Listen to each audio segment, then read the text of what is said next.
अस्त्र शस्त्र से ना मारा जाऊं, धरती आकाश में ना मारा जाऊं, सुबह शाम ना मारा जाऊं,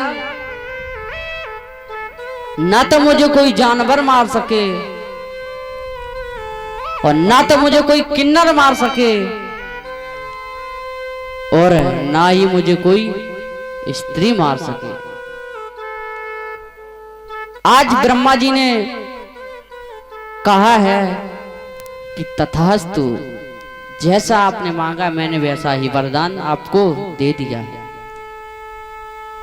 तभी कहा है कि हे भक्त, मैंने सारे वरदान तो तुझे दे दिए हैं, लेकिन अब ये 4 चीजें हमारे पास नहीं हैं। बोले महाराज,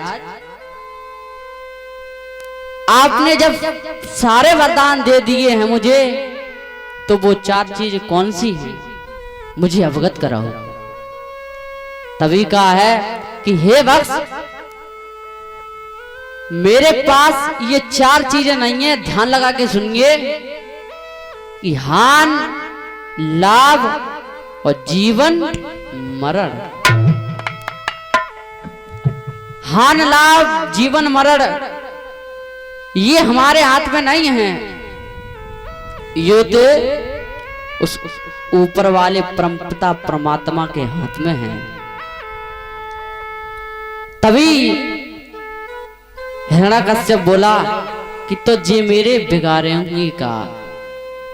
अरे सारे वरदान तो मैंने प्राप्त कर लिए हैं, यदि ये 4 चीजें नहीं है तो क्या हुआ?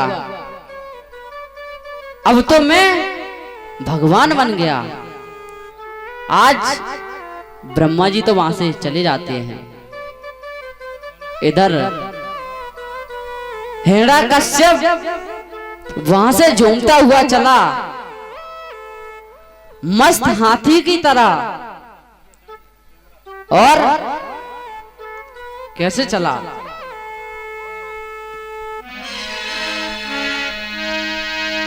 के मने चाबर पाई, चलो हरे साई ब्रह्म बर पाए के, भाई का बदला ले लूं रे बा विष्णु से मैं जाके।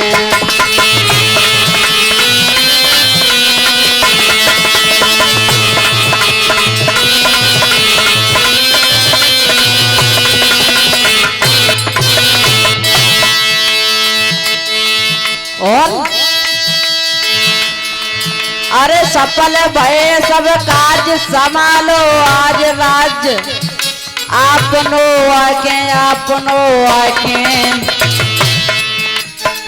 मंत्री गढ़ लिए बुलाए रे जन दियो को करवाए के, मंत्री गढ़ लिए बुलाए रे जन दियो को करवाए के।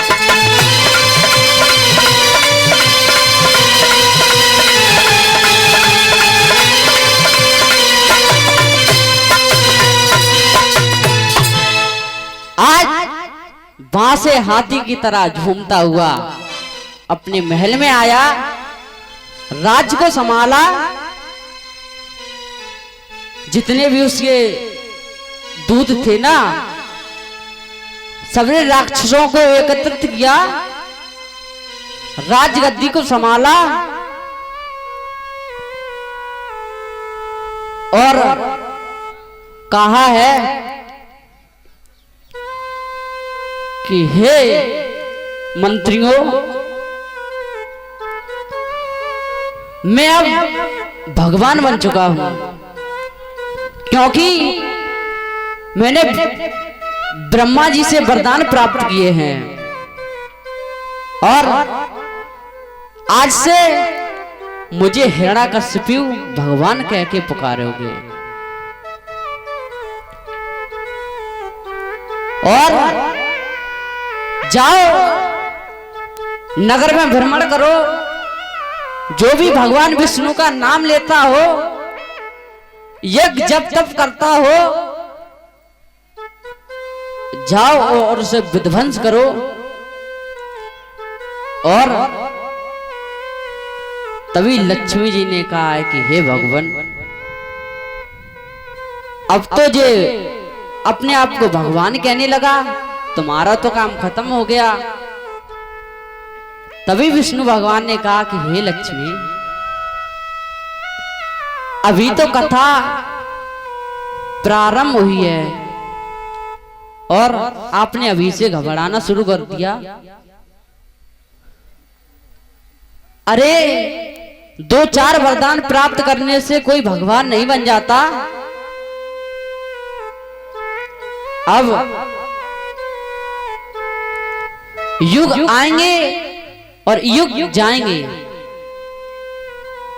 और जिस युग में इस कथा को सुनेगा या कोई श्रवण कराएगा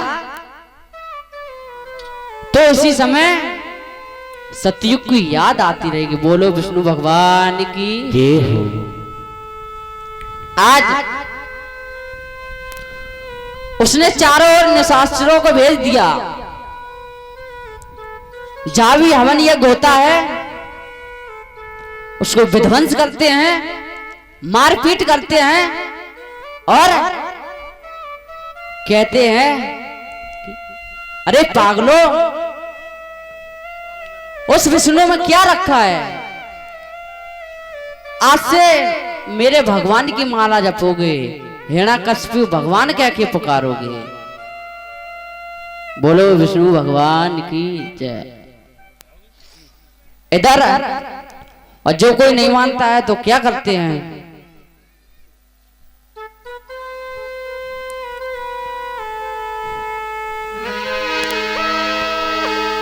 कि हटे करके ले वे नाम री पकड़ तो बाया लाबो।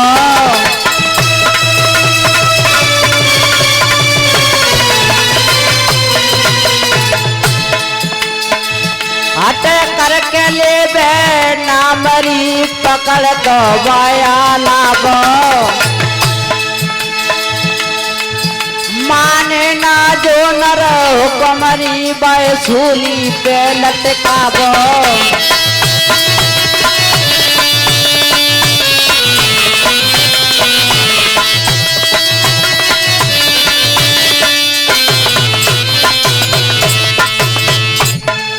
महाराज देव दल दल जिया रह नहीं पाए, और सारे जग में देव आज से भजन बंद करवाए।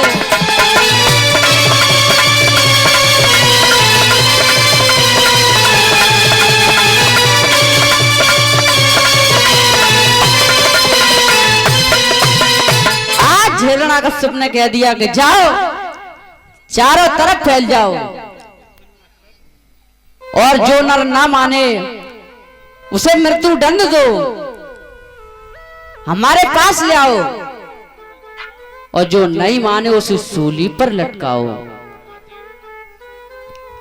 हे माताओं बहनों भाइयों, इस तरह भगवान के भक्तों को उसने सताना शुरू कर दिया। और क्या हुआ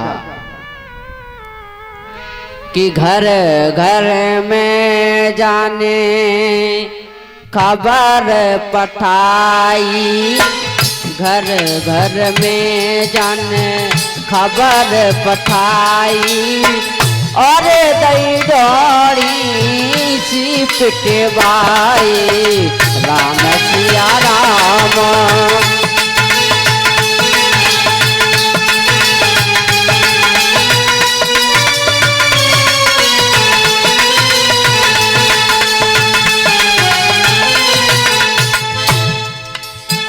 और दया राम को नाम छुड़ाई, और दया राम को नाम छुड़ाई।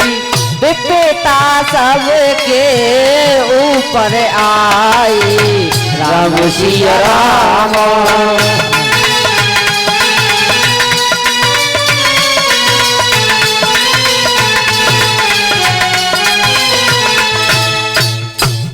इस तरह उसने अत्याचार पृथ्वी पर बढ़ने लगा।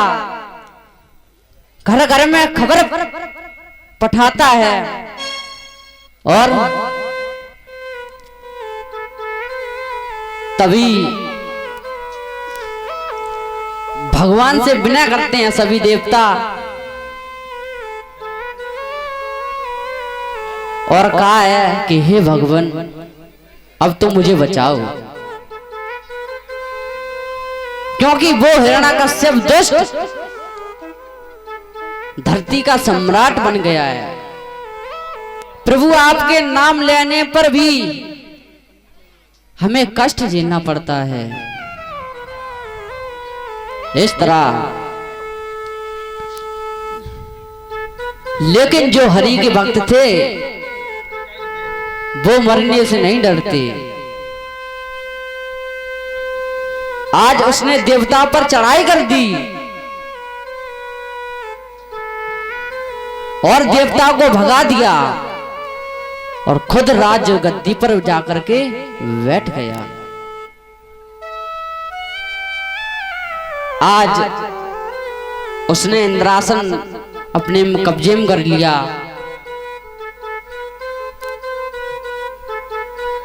पर ध्यान दीजिए हे माताओं बहनों भाइयों, उसकी जो पत्नी थी कयादु, जिस हिरण्यकश्यप ने भगवान से बैर माना था और वो ये हिरण्यकश्यप की पत्नी कयादु भगवान से प्रेम करती है और कहती है हे भगवान मैं हाथ जोड़ करके क्षमा मांग रही हूं, मेरे पति की रक्षा करना। अब आप ही लोग सोचियो कि उसका पति तो भगवान से बैर मानता है, दुश्मनी मानता है और उसकी पत्नी भगवान से हाथ जोड़कर कहती है कि हे प्रभु मेरे पति की रक्षा करना। अब देखिए दोनों तरफ से भगवान के लिए कैसी आपत्ति की बात है। उसकी भी बात माननी पड़ती और इनकी भी बात। तभी क्या हुआ,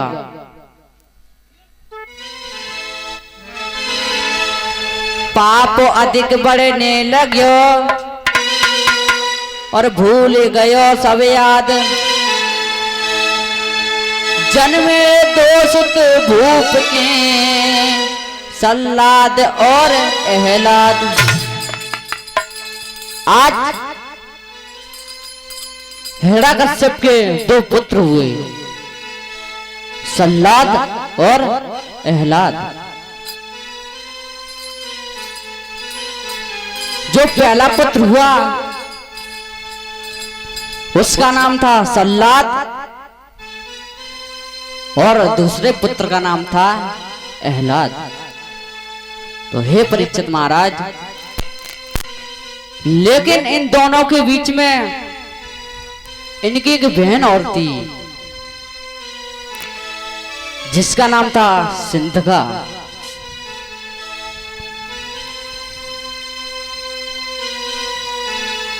वो विप्रचिति महाराज कामरू देश के राजा थे, उनके पुत्र के लिए ब्याही थी। लेकिन हे परीक्षित महाराज, एक दिन सिंधका ने अपने भाई के आगे झोली को पसार दिया और अपने भाई से पुत्र की भीख मांगी, क्योंकि सिंधका के गर्भ से किसी भी बालक ने जन्म नहीं लिया था और जिस घर में कोई बालक ना हो तो वो घर क्या अच्छा लगता है। जिस आंगन में नन्ना मुन्ना सा बच्चा ना हो, क्या वो घर अच्छा लगेगा?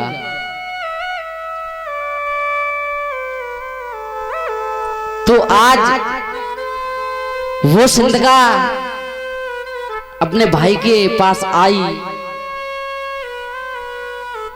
और अपने भाई से हाथ जोड़ करके बोली कि हे भैया, मैं आपके आगे झोली को पसार रही हूं, मैं आपसे एक पुत्र की भीख मांग रही हूं, क्योंकि सिंधका भी चाहती थी कि हमारे घर में भी कोई छोटा मोटा सा बच्चा हो, नन्ना मुन्ना सा, तो आंगन हरा भरा लगता है। तो उसी हिरण्याकश्यप ने अपना एक पुत्र सिंधका को दान में दे दिया। हे परीक्षित महाराज, एक दिन अब वो कहता है अपनी पत्नी से कि ये कयादू, तू जानती है कि वो मेरा विष्णु बैरी है? बोले हाँ पिया, मैं जानती हूं। उसने मेरे भाई को मारा है? बोली हाँ। मैंने उसके वास्ते ब्रह्मा जी का घोर तप किया और ब्रह्मा जी से वरदान को प्राप्त किया। मैंने उनके भक्तों को इतना तंग किया, लेकिन अभी तक वो विष्णु मेरे सामने नहीं आया है, और जब तक वो विष्णु मेरे सामने नहीं आ जाएगा तब तक मैं भी नहीं चैन से बैठूंगा। अब मैं जा रहा हूं भगवान शंकर को मनाने के लिए।